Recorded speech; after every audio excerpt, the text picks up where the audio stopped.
How old were you when you actually mud crabbed? 16 when I started. Jeez, Yeah. see, I would have thought you would have had to have been like 18 or something to get a license as a crabber. That's unreal. It was. I don't think there's any restrictions on it. Yeah.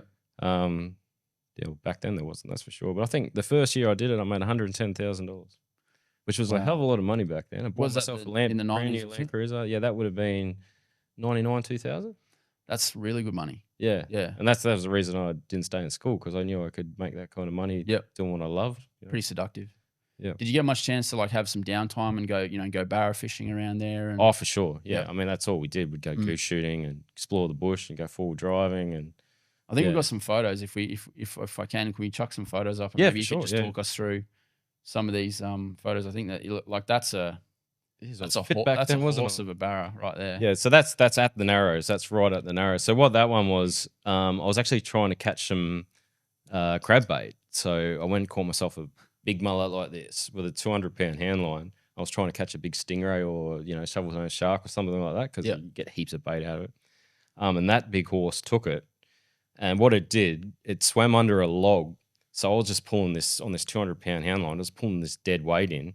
So I felt it go. Pulled it in, and I seen this log come up. The log fell off the line. It was fighting the log on the way up. The log fell off the line, and the barra was just there, and I was just like, just grabbed it by the gills, like struggled to pick it up, put it in the tinny, and this thing just launched, like, because it was green as, it was in the boat within 20 seconds of being hooked. Yeah, right. So it still had a lot of... And it nearly jumped out of the boat just by just doing these. And not proud to admit it, obviously cut its throat back then.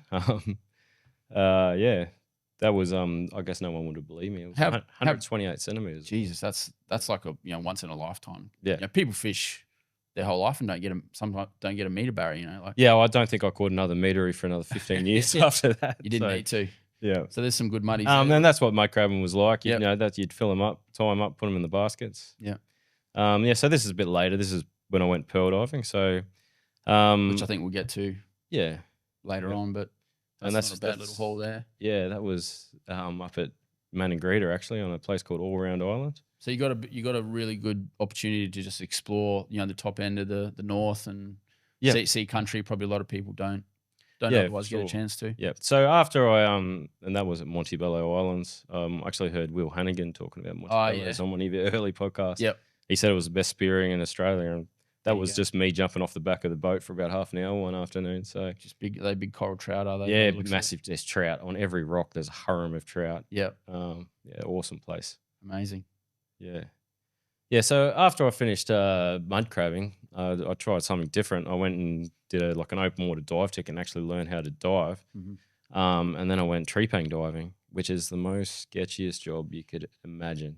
Tell us about trepang diving, because you used to hear a lot about it, with the Macassans and that type of thing. Yeah, it's a long history in Australia. But I don't. I mean, they're coming over now. They're catching them by the hundreds up in the Kimberleys. Is it is there a lot of illegal? Are they sea cucumbers? Yes, sea cucumber, beach demurrer. There's a lot of illegal fishing going on, isn't there, at the moment? Like I've read in, I think, the NT News something, there was like a bunch of guys got caught with it. I don't think it's really known how prolific they are. Like there's 200 little wooden boats up through the Kimberleys probably right now. I don't think they put a dent in the actual population of the trepang. But then they get quite a high price for it, don't they? I reckon they would. And it's amazing. These guys come over on these tiny little wooden boats. They're 6 to 8 meters long. Mm-hmm. There's like 6 of them on you. When you see these things, you think there's no way these guys have come from Indo on this. It's impossible, but they do. Yeah. I mean, and they've got like 1-cylinder diesel engines in them with the shaft that come out the back that have, rather than having sort of one prop, they've got an engine and prop. They're up to 6 in these things. They'll have 6 different engines as backups with 6 shafts, 6 props. They just use plastic bags and rubber bands as their shaft seals. Yeah. They have bamboo tube with a bit of thong on the bottom as their bilge pumps. Wow. I mean, it's crazy. And they come over here and they just pick up trepang, and because you just on a big there you go, on a spring tide, you just walk around, pick them up. Yeah, right. And then is it the Chinese market that they're they're known as an aphrodisiac. Right. Yeah. So it's like medicinal type of thing. I can't say I've ever actually eaten them. Yeah. And I'm pretty sure the indigenous didn't even eat them. So yeah. I'm not sure they're very tasty. Yeah, I think. And there's the legal boats that I'm talking about. Yeah, right.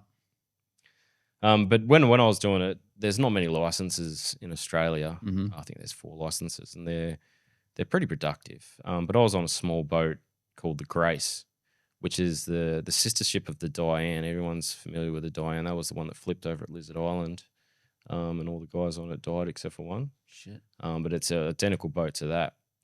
And this is sort of when I was 18, 19. Mm-hmm.